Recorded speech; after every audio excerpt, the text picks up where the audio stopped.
Hello नमस्कार दोस्तों, मैं हरेंद्र कुमार आप सभी का दोस्त, आप सभी को इंजीनियर हरेंद्र क्लासेस में स्वागत करता हूं। जैसा कि दोस्त आप लोग जानते हैं कि हम लोग प्रतिदिन क्विज करते हैं। आज के क्विज में रहेगा ताबड़तोड़ सीरीज।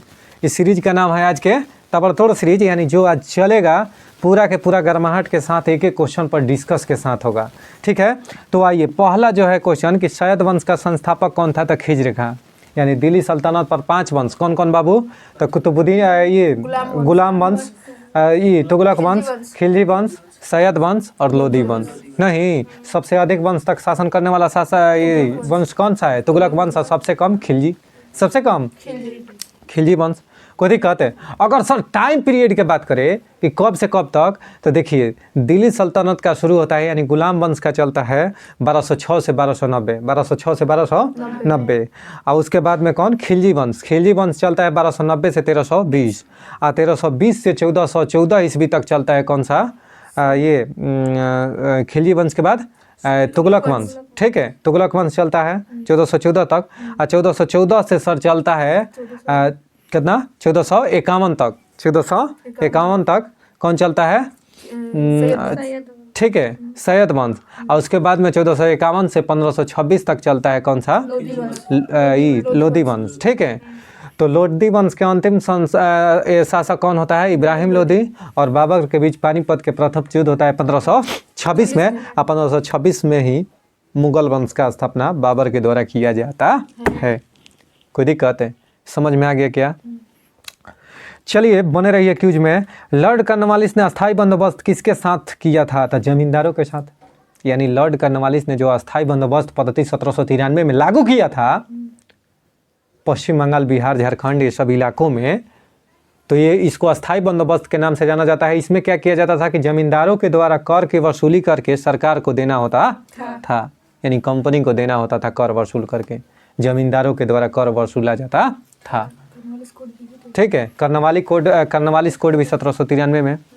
खुद ही कहते हैं कॉर्नवालिस के जो कानून का था ना, उसी को कॉर्नवालिस कोड कहा जाता था। खुद ही कहते सर अस्थाई बंदोबस्त था, महलवाड़ी व्यवस्था था, हल्ट मैकेंजी। महलवाड़ी व्यवस्था किधर? तो पंजाब, हरियाणा, राजस्थान। कोई दिक्कत है? रैयत बाणी, थॉमस मुनरो, थॉमस रैयत बाणी 52% भाग पर, महलवाड़ी 29-30% भाग पर, 19% पर कौन? अस्थाई बंदोबस्त। कोई दिक्कत? रैयत बाड़ी सर बात करेगी कहाँ पर? तो तमिलनाडु, कर्नाटक, केरल, तेलंगाना, आंध्र प्रदेश साइड में कौन था? महाराष्ट्र के कुछ पार्ट तक था रैयत बाड़ी व्यवस्था, इधर लगा था। कोई डाउट? बहुत सुंदर। आइए, क्रांतिकारी की गुप्त संस्था अभिनव भारत को किसने संगठित किया था? तो विनायक वीडी सावरकर, यानी विनायक दामोदर दास सावरकर। नहीं, अभिनव भारत के कब? 1904 में स्थापना हुआ था। अच्छा जी, कांग्रेस के प्रसिद्ध लखनऊ अधिवेशन 1916 के अध्यक्ष कौन थे? तो कौन से बाबू? AC मजूमदार। AC यानी अंबिका चरण मजूमदार। नहीं, लखनऊ समझौता कब हुआ था? 1916 में। लखनऊ पैक्ट के नाम से जाना जाता है। इसी में क्या हुआ था कि कांग्रेस के नरम दल और गरम दल एक हो गए थे, इसी में मुस्लिम लीग भी आकर मिल गए। मुस्लिम लीग की स्थापना की बात करें तो 1906 में। नहीं, आगा खां और सलीमुल्लाह खां द्वारा किया गया था। कांग्रेस का विभाजन सूरत अधिवेशन में 1907 में। रासबिहारी घोष सूरत अधिवेशन की अध्यक्षता कर रहे थे। 1907 में कांग्रेस 2 दलों में विभक्त हो गया। कांग्रेस का दूसरी बार विभाजन कब हुआ था? 1918 में। 1918 में। कोई दिक्कत? बहिष्कृत हितकरणी सभा की स्थापना कब हुआ था? 1924 में। डॉक्टर भीमराव अंबेडकर। डॉक्टर भीमराव अंबेडकर के आत्मकथा का नाम क्या है? Awaiting for a visa. Awaiting for a visa. कोई दिक्कत है? महलवाड़ी कौन व्यवस्था ही चलाए थे? किसका स्थापना किए थे? आंदोलन कौन सा चलाए थे बाबू? बताइए।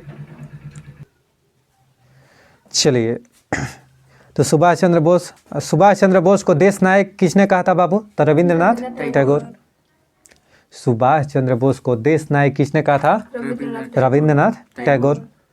अब क्या कहना है सुभाष चंद्र बोस के बारे में? सुभाष चंद्र बोस का जन्म कहाँ?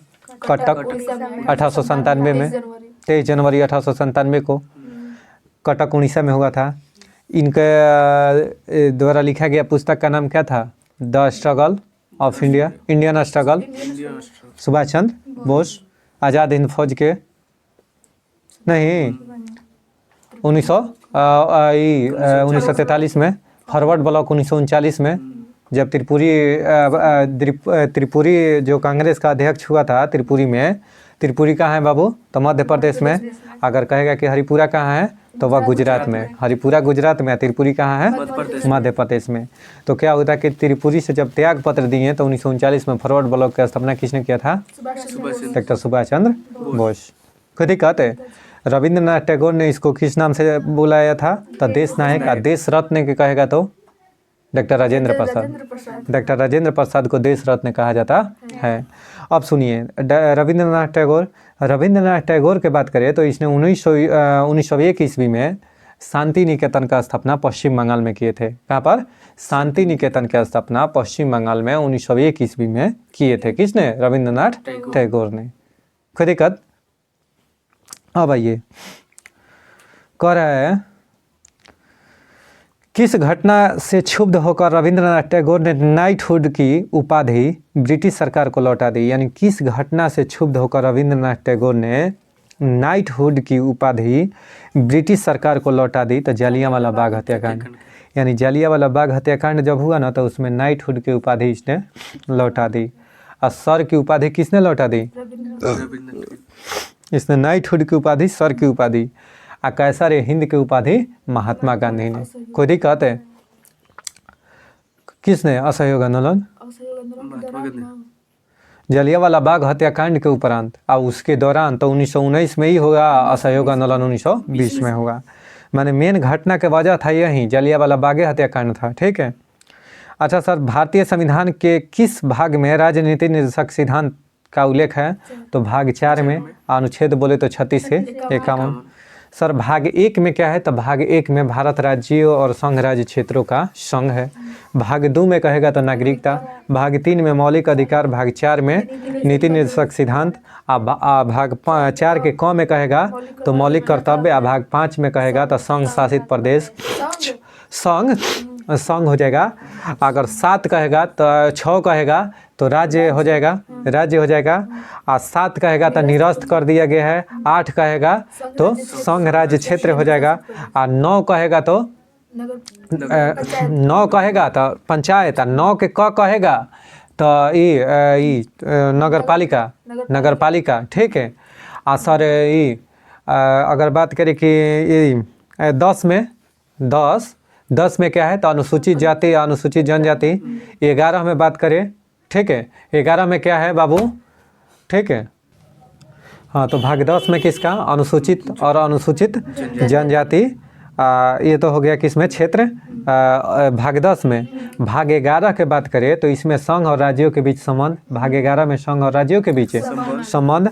और भाग 12 में कहेगा तो वित्त, संपत्ति और समुदाय और वाद। किस में है? भाग 12 में। अच्छा, देखिए भाग 13 कहेगा ना तो भारत के राज्य क्षेत्रों के भीतर व्यापार और वाणिज्य का समागम, यानी व्यापार और वाणिज्य आप कर सकते हैं। किसमें? भाग 13 में कहा गया है। 14 में अगर बात करें तो संघ और राज्यों के बीच सेवाएं, संघ और राज्यों के अधीन सेवाएं जितना है ये सब भाग किसमें? 14 में। भाग 14 के क अगर कहेगा तो अधिकरण। 15 कहेगा तो निर्वाचन, 15 निर्वाचन। 16 कहेगा ना तो कुछ वर्गों के संबंध में विषय उपबंध, यानी कुछ वर्गों के संबंध में विषय उपबंध। भाग 17 कहेगा तो राजभाषा। 18 कहेगा तो आपातकाल। आ से 18, आ से आपातकाल। 19 कहेगा तो प्रकीर्ण। 20 कहेगा भाग 20 तो संविधान संशोधन। भाग 21 कहेगा तो अस्थायी संक्रमणकालीन व विशेष उपबंध है। अच्छा सर, 22 कहेगा तो संक्षिप्त नाम प्रारंभ, हिंदी में प्राधिकृत पाठ और निरसन, यानी संक्षिप्त नाम प्रारंभ और हिंदी में प्राधिकृत पाठ और निरसन का उल्लेख किसमें है? भाग 22 में। कोई दिक्कत है? तो ये रहा भाग के सारा चीज़ चल गया। देखिए सह्याद्री रेंज यानी जो सह्याद्री रेंज है को किस अन्य नाम से जाना जाता है? तो पश्चिमी घाट को, पश्चिमी घाट को सह्याद्री नाम से जाना जाता है। पश्चिमी घाट के सबसे ऊंची चोटी कहेगा तो अनाईमुदी, अनाईमुदी नहीं, दक्षिण भारत के सबसे या पश्चिमी घाट के सबसे ऊंची चोटी या दक्षिण भारत की सबसे ऊंची चोटी कौन है? अनाईमुदी। अच्छा अनाईमुदी जो है कहाँ है बाबू? तो केरल में। कहाँ है? केरल में। इसकी ऊंचाई कहेगा तो 2695 किलोमीटर। कितना? 2695 मीटर ना मीटर, किलोमीटर बहुत ज़्यादा हो जाएगा। मीटर 2695 मीटर होता है। ठीक है। अच्छा सर अगर बात करें कि दूसरी सबसे दक्षिण भारत की दूसरी सबसे ऊंची चोटी तो दोदा बेटा, नीलगिरी पर्वत की सबसे ऊंची चोटी कौन है? दोदा बेटा। इसका लंबाई 2630 ना इसका 2630-35 है ऐसे। ठीक है, समझ में आ गया? किसका? दोदा बेटा का। और दोदा बेटा नीलगिरी पर्वत की सबसे ऊंची चोटी है। ठीक है, यह कहाँ है? तो तमिलनाडु और केरल की सीमा पर। ठीक है। जो अब नीलगिरी आया तो नीलगिरी पर्वत पर कौन से जनजाति निवास करती है बाबू? तो टोडा जनजाति। कौन सा? टोडा जनजाति निवास करती है। चलिए संसद के संयुक्त अधिवेशन की अध्यक्षता कौन करता है? तो लोकसभा का अध्यक्ष। यानी लोकसभा का अध्यक्ष की बात करें बाबू तो वह दोनों संयुक्त जो बैठक होता है ना तो उसकी अध्यक्षता करता है। लेकिन संयुक्त बैठक बुलाता कौन है? राष्ट्रपति। अध्यक्षता करता है लोकसभा अध्यक्ष। किस अनुच्छेद में बाबू? तो 108 अनुच्छेद 108 में ज्वाइंट सीटिंग का जिक्र है, यानी संयुक्त बैठक का जो उल्लेख है। ठीक है। अच्छा सर अनुच्छेद 94 में क्या है कि अनुच्छेद 94 के तहत कहता है कि कोई भी लोकसभा अध्यक्ष तब तक अपने पद पर बना रहेगा, यह तब पद पर बना रहेगा जब मान लीजिए लोकसभा विघटन हो गया, लोकसभा का विघटन हो गया या लोकसभा भंग हो गया तो उस दौरान लोकसभा के अध्यक्ष का पद बरकरार रहता है जब तक कि नई लोकसभा का चुनाव न हो जाए। तब तक अगर लोकसभा का कार्यकाल समाप्त हुआ है पूर्णतः तब इसका भी पद समाप्त हो जाता है। इस बात को आप लोग ध्यान दीजिएगा। समझ में आ गया ना? अब सर कहिएगा कि पहले जो रहता है जैसे विघटन नहीं हुआ रहता है लोकसभा के तो पहले बरकरार रहता है, शांतिपूर्ण सब चुनाव हो जाता है तो ये भी खड़ा हो जाता है कैंडिडेट, यानी लोकसभा अध्यक्ष भी चुनाव लड़ता है और उस समय इसका कोई पद नहीं रहता है। और यहीं जब भंग हो जाए या विघटन हो जाए उस स्थिति में इसका पद बरकरार रहता है तब तक कि जब तक नई लोकसभा का चुनाव ना हो जाए। ठीक है। अब देखिए नई लोकसभा का चुनाव हो जाएगा ना तो नई लोकसभा के चुनाव में जो शपथ ग्रहण होता है तो उसके शपथ ग्रहण के लिए किसे लोकसभा के अध्यक्ष के तौर पर चुन लिया जाता है? तो अस्थायी रूप से लोकसभा के सबसे वरिष्ठ व्यक्ति को लोकसभा का अध्यक्ष चुन लिया जाता है। खुद ही कहते, कोई डाउट? समझ में आ गया ना? अच्छा ये तो हो गया कौन सा? लोकसभा के अध्यक्ष। अब लोकसभा के अध्यक्ष अपना निर्णायक मत कब, कौन सा अनुच्छेद? तो अनुच्छेद 100 के फर्स्ट, अनुच्छेद 100 के फर्स्ट के तहत यह निर्णायक मत यानी दोनों पक्ष और विपक्ष के वोट अगर बराबर आ जाए तो उसमें निर्णायक मत देता है अनुच्छेद 100 के 1 में। और निर्णायक मत किसका माना जाता है? तो लोकसभा अध्यक्ष का। कोई दिक्कत है? अब सुनिएगा, कह रहा है कि भारतीय संविधान के किस भाग में ये तो हो गया भारतीय नागरिकों को कितने मौलिक अधिकार प्राप्त है? तो 6, यानी भारतीय नागरिकों को कितने बाबू? 6 मौलिक अधिकार प्राप्त है। अच्छा सर पहले कितना था? 7, 1 हट गया। 44वां संविधान संशोधन 1978 के द्वारा क्या हो गया कि संपत्ति के अधिकार को इसको हटा करके 19 के क्या कर दिया? F में था तो उसको हटा करके 300 के A में रख दिया गया। खुद ही कहते हैं। अच्छा सर कलकत्ता, बम्बई और मद्रास में उच्च न्यायालयों की स्थापना कब की गई थी? तो 1862 ईस्वी में। यानी कलकत्ता, बम्बई और मद्रास में उच्च न्यायालय की स्थापना कब की गई थी? तो 1862 ईस्वी में। किसी राज्य में विधान परिषद को किस प्रकार समाप्त अथवा स्थगित किया जा सकता है? तो उस राज्य की विधानसभा द्वारा इस आशय का प्रस्ताव पारित करने के पश्चात संसद द्वारा। यानी कहने का मतलब है कि उस राज्य की विधानसभा द्वारा इस आशय का प्रस्ताव पारित करने के पश्चात संसद द्वारा। संसद के संयुक्त अधिवेशन की अध्यक्षता कौन करता है? तो लोकसभा का अध्यक्ष। यानी लोकसभा का जो अध्यक्ष है ना बाबू और संसद के संयुक्त यानी ज्वाइंट सीटिंग का क्या करता है? अध्यक्षता करता है। अब देखिए कोयना जल विद्युत परियोजना किस राज्य में स्थित है बाबू? तो महाराष्ट्र में। कोयना जल विद्युत परियोजना कहाँ पर स्थित है? महाराष्ट्र में स्थित है। अफीम के सर्वाधिक व्यापार के संबंध में कौन सी 3 देश के आगे अग्रणी है? तो देखिए अफगानिस्तान, पाकिस्तान और ईरान। यानी अफगानिस्तान सबसे ज़्यादा अफीम का उत्पादन करता है। अभी अफगानिस्तान में ही अफीम के उत्पादन पर रोक लगा दिया गया था, जो कि वहाँ के इकोनॉमी का सबसे बड़ा यही स्रोत है। बात समझ में आ रहा है? अब सरकार उसी को क्या कर दिया? रोक लगा दिया था, जिससे कि वहाँ के जीडीपी में काफ़ी इफेक्ट पड़ेगा, वहाँ के लोगों का इनकम घट जाएगा। जैसे बिहार में दारू क्या था, एक मुख्य स्रोत था इनकम का। दारू बंद, बालू बंद, तो बिहार में घंटी बजाइए, कोई दिक्कत है? तो पैसा ख़त्म हो जाएगा है तो रंगबारी चालू होता है, तो रंगदार से आ जाता है सिख रंगदारी। ठीक है। जल में पानी का बुलबुला किसकी भांति व्यवहार करता है? तो जल में कह देगा तो अवतल लेंस की भांति। यानी जल में पानी का बुलबुला किसकी भांति व्यवहार करेगा? तो अवतल लेंस के भांति। या जल के ऊपर कहेगा ऊपर उठल और नीचे धंसल, यानी अंदर रहेगा तो धंसल है ना भोजपुरिया में दोस्त, नीचे पनिया के अंदर रहता है धंसल है। धंसल है कहने का मतलब है कि अवतल लेंस। ठीक है। मायोपिया में किस लेंस का उपयोग किया जाता है? अवतल लेंस का। मायोपिया कहते हैं निकट दृष्टि दोष के, और हाइपर मायोपिया कहते हैं दूर दृष्टि दोष के। पीतल के निर्माण में कौन सा धातु प्रयुक्त होता है? तो पिताजी तांबा और जिंक। कांसा के कॉपर और जेडेन। कॉपर और जिंक नहीं। भोजन में लोहे की कमी से कौन सा रोग होता है? एनीमिया। यानी भोजन में अगर लोहे की कमी हो जाएगा तो उससे क्या हो जाएगा? एनीमिया हो जाएगा। अच्छा, बाइसिनोसिस बीमारी क्या है? तो फेफड़ों से संबंधित बीमारी जो रेशे युक्त धूल से अधिक समय तक श्वास लेने से होती है, वह बाइसिनोसिस बीमारी है। बाइसिनोसिस बीमारी किससे प्रभावित करता है बाबू? तो फेफड़ा को। किसको? फेफड़ा को। वास्तविक सूर्योदय से कुछ समय पहले ही सूर्य दिखाई देने लगता है, यह किसके कारण? तो वायुमंडलीय अपवर्तन के कारण। नींबू में मुख्यतः कौन सा अम्ल पाया जाता है? तो सिट्रिक अम्ल। कौन सा? सिट्रिक अम्ल। अमरावती, भवानी, हेमावती तथा काबिनी किस नदी की सहायक नदी है? तो कावेरी की सहायक नदी है। यानी कावेरी के सहायक नदी कौन कौन से है बाबू? तो अमरावती, भवानी, हेमावती तथा काबिनी है। किल नहर किन 2 समुद्रों को जोड़ता है? तो बाल्टिक सागर और उत्तर सागर। बाल्टिक सागर और उत्तर सागर को। ठीक है। जम्मू कश्मीर कब भारत के अभिन्न अंग बने थे? तो 26 अक्टूबर 1947 को। यानी 26 अक्टूबर 1947 को जम्मू कश्मीर भारत के अभिन्न अंग बने थे। भोपाल गैस दुर्घटना में कौन सा गैस का रिसाव हुआ था? तो मिथाइल आइसोसाइनाइड। यह घटना 3 से 4 दिसंबर 1984 की बात हुई। कब के? 3 से 4 दिसंबर 1984 की, यानी 3 दिसंबर की रात की घटना है, इसीलिए 3-4 दिसंबर देता है। ठीक है। 1984 में भोपाल गैस त्रासदी होता है। यूनियन कार्बाइड कंपनी था। कौन सा? यूनियन कार्बाइड कंपनी था। उस कंपनी से मिथाइल आइसोसाइनाइड गैस का रिसाव हुआ था। भारत में प्रोजेक्ट टाइगर कब प्रारंभ हुआ था? तो 1973 में। इंदिरा गांधी की सरकार था उस समय। इंदिरा गांधी के द्वारा प्रोजेक्ट टाइगर का शुरुआत 1973 में किया गया था। अच्छा, रेड डेटा बुक 1963 में। रेड डेटा बुक की स्थापना 1963 में, प्रकाशन हुआ 1964 से। 1964 में सेंट्रल विजिलेंस कमीशन का स्थापना हुआ। कब? 1964 में सीबीसी का सेंट्रल विजिलेंस कमीशन। अगर सर बात करें कि सीबीआई की स्थापना 1963 में। सीबीआई का गठन कब हुआ था? 1963 में।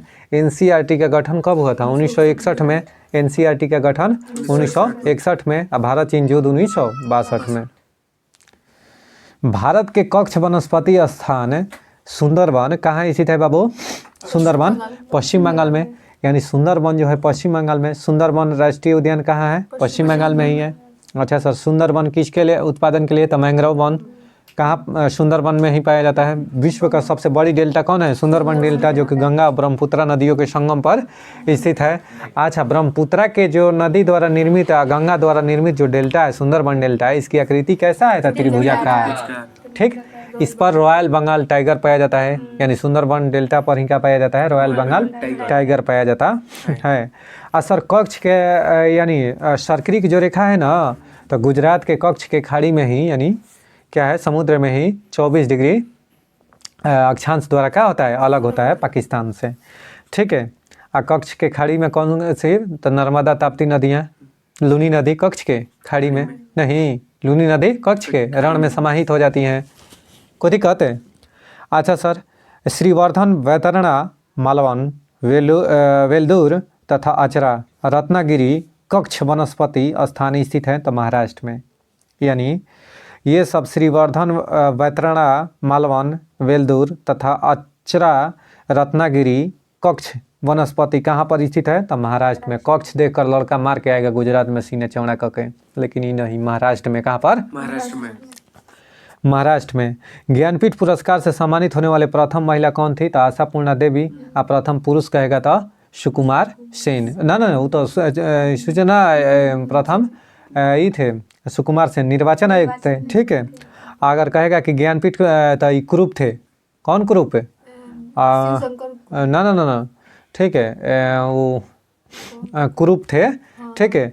यानी ज्ञानपीठ पुरस्कार से समाहित होने वाले प्रथम व्यक्ति कहेगा तो कुरूप थे। उनको 1965 में मिला था, ये भी याद रखिए, 1965 में। ठीक है। अच्छा जी, विश्व स्वास्थ्य संगठन का मुख्यालय कहाँ है तो जिनेवा, यानी स्विट्जरलैंड। कहाँ पर? स्विट्जरलैंड में, जिनेवा में। विश्व स्वास्थ्य संगठन यानी WHO का स्थापना कह दे तो 7 अप्रैल 1948 को हुआ था। 1948 में ही गेट का स्थापना हुआ था। और गेट का आगे चल के नाम बदल के WTO कर दिया गया 1 जनवरी 1995 को। ठीक है। अच्छा देखिए, विश्व स्वास्थ्य संगठन ये तो हो गया। किस नदी को दक्षिण गंगा कहा जाता है तो गोदावरी नदी को दक्षिण गंगा कहा जाता है। और दक्षिण की गंगा कह देगा तो कावेरी नदी को। अच्छा, गोदावरी नदी की लंबाई कितना है बाबू तो 1465 किलोमीटर। 1465 किलोमीटर। अच्छा, कृष्णा नदी की लंबाई 1400 किलोमीटर। सतलज नदी की लंबाई 1500 किलोमीटर। गोदावरी नदी की लंबाई तो हो गया। अगर पूछेगा कि तुंगभद्रा नदी की लंबाई तो कितना है 531 किलोमीटर। और तुंगभद्रा और कृष्णा के बीच में ही रायचूर का क्षेत्र है। रायचूर के क्षेत्र में ही गोलकुंडा का किला है। प्रथम भारतीय कमांडर इन चीफ कौन थे तो general M Cariappa. General M Cariappa. Bharat का सबसे पुराना ट्रेड यूनियन संगठन कौन सा है तो all India trade union Congress. इसका स्थापना 1920 में हुआ था। All India trade union Congress का स्थापना कब हुआ था? 1920 में। कांग्रेस सोशलिस्ट पार्टी का गठन किसने किया था तो कांग्रेस सोशलिस्ट पार्टी का गठन ये बिहार के कौन थे? बिहार के 1942 में संपूर्ण क्रांति जयप्रकाश नारायण ने गठन किया था। भारत के प्रथम उपग्रह आर्यभट्ट विमोचन कहाँ से हुआ था तो रूस के कॉस्मोड्रोम से 19 अप्रैल 1975 को। 19 अप्रैल 1975 को। भारत के प्रथम ये तो हो गया central institute for cotton research कहाँ स्थित है बाबू तो नागपुर महाराष्ट्र में। यानी central institute for cotton research कहाँ स्थित है? नागपुर महाराष्ट्र में। भारत ने अंतिम बार किस ओलंपिक में हॉकी में स्वर्ण पदक जीता था तो 1980 में मास्को ओलंपिक में स्वर्ण पदक जीता था हॉकी ने। ब्रेड स्ट्रोक शब्द किस खेल से संबंधित है तो तैराकी से। यानी ब्रेस्ट स्ट्रोक शब्द किससे संबंधित है? तैराकी से। बुलसाई किससे संबंधित है तो राइफल शूटिंग से। बुलसाई किससे? राइफल शूटिंग से। न्यूक्लियर नॉन प्रोलिफरेशन ट्रीटी किस वर्ष से प्रभावी हुआ तो 1970 से। 1970 से। स्वतंत्र राष्ट्र के रूप में इजराइल का जन्म कब हुआ था? 1948 में।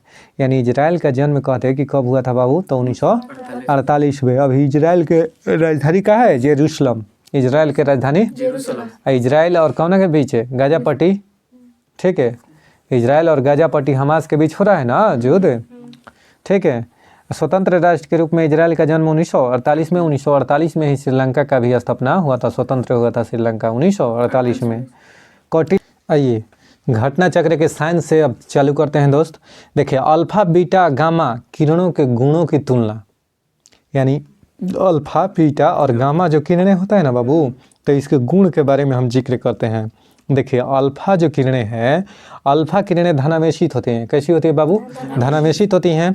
अल्फा कणों से बनी हैं। यह अल्फा कण से बनी है। अल्फा किरणें अल्फा कणों से मिलकर बनी हैं। अल्फा कण पर 2 यूनिट धनावेश होता है।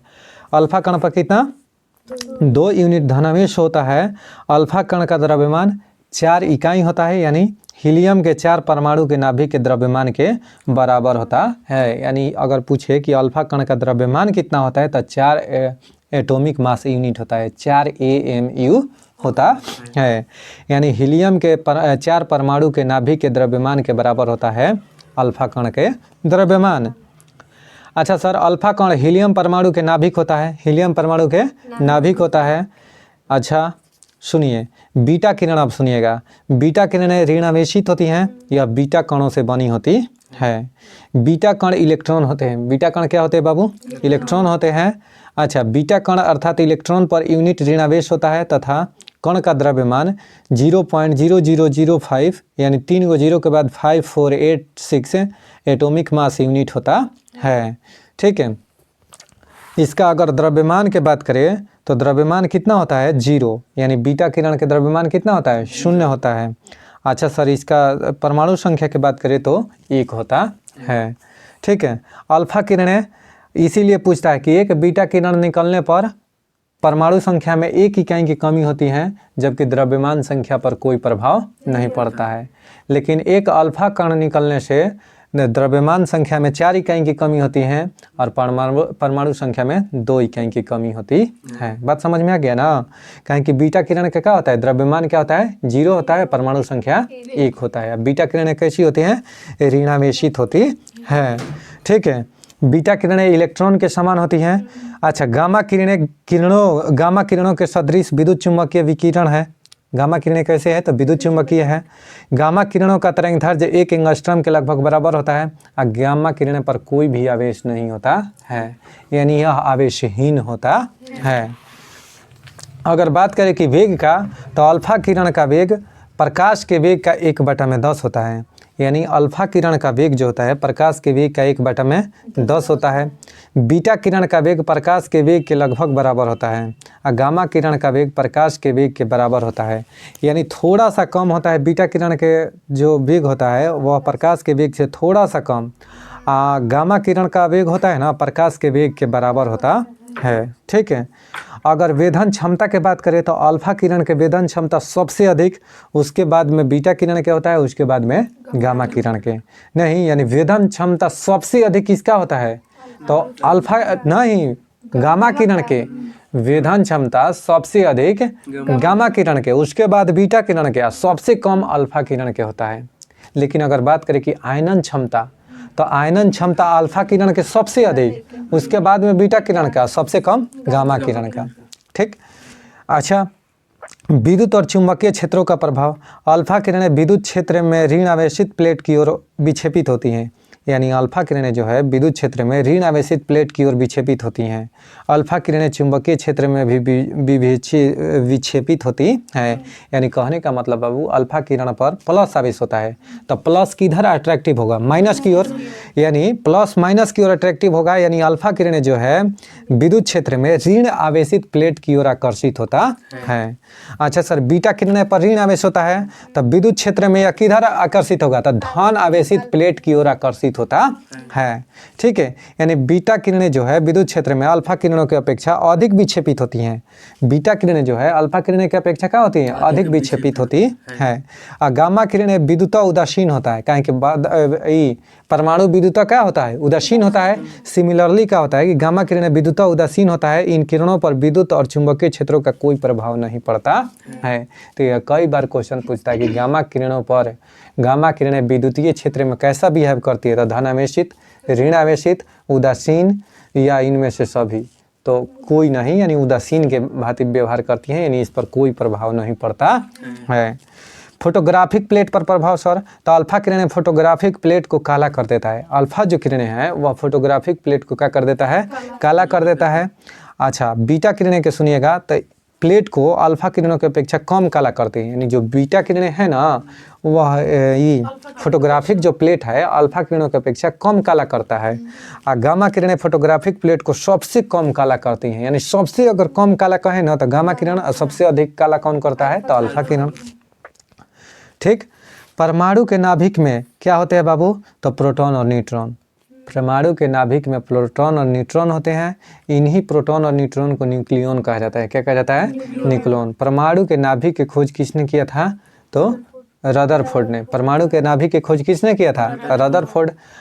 इलेक्ट्रॉन इसके क्या होते हैं? परमाणु के चारों ओर चक्कर लगाते हैं। इलेक्ट्रॉन पर माइनस आवेश होता है, जबकि प्रोटॉन पर प्लस आवेश होता है। न्यूट्रॉन उदासीन होता है। ठीक है। परमाणु पदार्थ का वह सूक्ष्मतम कण है जिसमें पदार्थ के सभी गुण विद्यमान होते हैं। यह रासायनिक अभिक्रियाओं में भाग लेता है, यानी परमाणु क्या करता है, रासायनिक अभिक्रिया में भाग लेता है। चलिए, यह रासायनिक अभिक्रिया में भाग लेता है। परमाणु रासायनिक अभिक्रिया में, अणु रासायनिक अभिक्रिया में भाग लेता है कि नहीं? नहीं। ठीक है, परमाणु ना भाग लेता है। अच्छा सर, परंतु स्वतंत्र अवस्था में नहीं रह सकता है। परमाणु स्वतंत्र अवस्था में नहीं रह सकता है, लेकिन अणु स्वतंत्र अवस्था में रहता है। ठीक, परमाणु के केंद्र में एक नाभिक होता है जिसमें प्रोटॉन तथा न्यूट्रॉन होते हैं। प्रोटॉन धनावेशित होता है, न्यूट्रॉन उदासीन कण होता है। परमाणु में इलेक्ट्रॉन नाभिक के चारों ओर एक निश्चित कक्षा में चक्कर लगाते हैं, जिन्हें ऊर्जा स्तर कहते हैं, यानी एनर्जी लेवल कहते हैं। तो यहाँ भी सवाल बनता है कि जब परमाणु एक कक्ष से दूसरे कक्ष में जाता है तो उनकी ऊर्जा में क्या होता है, तो वृद्धि होता है। और जब एक कक्ष से दूसरे कक्ष में नीचे की ओर आता है तो ऊर्जा में कमी आता है। यानी जब आप में शक्ति रहेगा तब ना एक से दूसरा श्रेणी चढ़िएगा, अगर आप शक्ति नहीं रहेगा तब नीचे पहे आइएगा। यानी जब ऊपर से नीचे की ओर कक्षा में आता है तो समझिए कि ऊर्जा का ह्रास होता है, और जब निम्न कक्षा से उच्च कक्षा में जाएगा तो समझिए कि ऊर्जा की प्राप्ति होता है, यानी वृद्धि होता है। बात समझ में आ गया ना, एकदम सिंपल भाषा में। आणविक संरचना के बारे में निम्नलिखित में से कौन सा सही है? तो सुनिएगा, प्रोटॉन तथा न्यूट्रॉन न्यूक्लियन में होते हैं। न्यूक्लियन बताए ना, ये किसी भी परमाणु के नाभिक में प्रोटॉन और न्यूट्रॉन होते हैं, इसी को न्यूक्लियन कहते हैं। तो न्यूक्लियन में प्रोटॉन और न्यूट्रॉन होते हैं, तथा इलेक्ट्रॉन न्यूक्लियन के इर्द गिर्द चक्कर लगाता है। इलेक्ट्रॉन क्या करता है, न्यूक्लियन के चारों ओर चक्कर लगाता है। बिल्कुल सही है। अब सुनिए, एक परमाणु के केंद्र का धनावेशित हिस्सा कहलाता है तो न्यूक्लियस, यानी एक परमाणु के केंद्र का धनावेशित हिस्सा क्या कहलाता है, न्यूक्लियस कहलाता है। ठीक है, निम्नलिखित में से कौन सा अणु यानी एटम का भाग नहीं है? तो इलेक्ट्रॉन, प्रोटॉन, फोटॉन, न्यूट्रॉन। तो फोटॉन अणु का भाग नहीं है, अणु का भाग नहीं है। एक ही प्रकार के परमाणु निम्न में से किस में मिलता है? तो तत्व में, यानी तत्व किसे कहते हैं? तो एक ही प्रकार के परमाणुओं से मिलकर बने पदार्थ को क्या कहते हैं? तत्व कहते हैं। यौगिक क्या है? तो दो या दो से अधिक तत्वों के किसी निश्चित अनुपात में मिलने से यौगिक का निर्माण होता है। यही जब निश्चित अनुपात हटा देंगे तो मिश्रण हो जाएगा। ठीक है। सर क्या कहते हैं, अणु किसे कहते हैं? तो तत्वों के संयोग से क्या होता है, अणु का निर्माण होता है। तत्वों के मिलने से क्या होता है, हाइड्रोजन एगो तत्व हो गया, H2O क्या हो गया, H2O क्या हो गया, यौगिक हो गया। यानी H2O कहने का मतलब है कि दो तत्व मिल गया और निश्चित अनुपात में मिला तो यह किस में कन्वर्ट हो गया, यौगिक में। नहीं, तो जल एक क्या है, यौगिक है। ठीक है। आइए, आप विभिन्न प्रकार के पदार्थों से मिलकर बने विभिन्न प्रकार के तत्वों से मिलकर बने पदार्थ को क्या कहते हैं, अणु कहते हैं। अणु किसी भी अनुपात में कह दे तो समझिए कि मिश्रण हो गया, कोई दिक्कत है। एटम में न्यूट्रॉन की खोज किसने किया था? यानी एटम के अंदर न्यूट्रॉन की खोज किसने किया था? तो चैडविक ने। निम्नलिखित में से कौन सा एक कण प्रतिकण युग में है? तो देखिए, इलेक्ट्रॉन के पॉजिट्रॉन है, यह गलत है। ठीक है। अच्छा, कण प्रति युग में है। अच्छा, इलेक्ट्रॉन के प्रतिकण कौन है बाबू? पॉजिट्रॉन। पॉजिट्रॉन की खोज किसने किया था? एंडरसन ने। पाई मेसन की खोज युकावा ने। ठीक है। यानी कह रहा है कि किसका कण का प्रतिकण है? तो इलेक्ट्रॉन का प्रतिकण कौन है? प्रोटॉन। पॉजिट्रॉन कौन है? पॉजिट्रॉन। देखिए, अधिकतर कणों के अनुरूप उनमें संबद्ध एक प्रतिकण होता है जिसका द्रव्यमान उस कण के द्रव्यमान के बराबर होता है, जबकि विद्युत आवेश उस कण के विपरीत होता है। उदाहरण के लिए इलेक्ट्रॉन का प्रतिकण कौन है? पॉजिट्रॉन। तो पॉजिट्रॉन पर धन आवेश होता है जबकि इलेक्ट्रॉन पर, आगे बात है। यानी प्रतिकण उसे कहते हैं बाबू कि किसी कण का प्रतिकण उसे कहते हैं कि कहने का मतलब है कि किसी एक परमाणु के प्रतिकण उसको कहेंगे जिसका द्रव्यमान सेम हो लेकिन आवेश विपरीत हो। आवेश द्रव्यमान में सेम हो, पॉजिट्रॉन का द्रव्यमान इलेक्ट्रॉन के द्रव्यमान के बराबर होता है लेकिन आवेश में विपरीत होता है। पॉजिट्रॉन पर प्लस आवेश होता है जबकि इलेक्ट्रॉन पर माइनस आवेश होता है। पॉजिट्रॉन की खोज एंडरसन ने किया था। चलिए, निम्नलिखित में से किस कण पर शून्य आवेश होता है? तो न्यूट्रॉन पर बाबू शून्य आवेश होता है। अच्छा, अल्फा कण के दो धन आवेश होते हैं, इसका द्रव्यमान लगभग बराबर होते हैं। तो हीलियम के एक परमाणु के नाभिक के, यानी अल्फा कण के दो धन आवेश होते हैं, इसका द्रव्यमान लगभग बराबर होते हैं। तो हीलियम के एक परमाणु के नाभिक के, हीलियम के नाभिक में होता है क्या बाबू? तो 2 प्रोटॉन एवं 2 न्यूट्रॉन, 2 प्रोटॉन और 2 न्यूट्रॉन हीलियम के नाभिक में होता है। निम्नलिखित में से किसमें ऋणात्मक आवेश होती है? तो बीटा कण में बाबू कैसा आवेश होता है? ऋणात्मक आवेश होता है। बीटा कण में कैसा आवेश होता है? ऋणात्मक आवेश होता है। रासायनिक तत्व के अणु के संदर्भ में चुंबकीय क्वांटम संख्या का संबंध किससे है? तो अभिविन्यास से। किससे? अभिविन्यास से। ठीक है। परमाणु में कक्षों को भरने का क्रम नियंत्रित होता है तो अफबाउ सिद्धांत के अनुसार। अफबाउ सिद्धांत के अनुसार कक्ष भराता है ना, ऊर्जा के क्रम अफबाउ के नियम से ही। निम्न में से कौन सा कण आवेश रहित होता है? तो न्यूट्रॉन आवेश क्या होता है? रहित होता है। चलिए दोस्तों, यहीं पर क्यूज को समाप्त करते हैं। उम्मीद करते हैं कि आप इस क्यूज को बहुत अच्छी तरीक़े से समझे होंगे और आगे भी इसी तरीके के वीडियो डालते रहेंगे।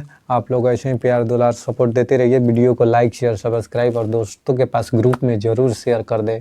ठीक है दोस्त, चलिए बाय बाय, टेक केयर, जय हिंद जय भारत।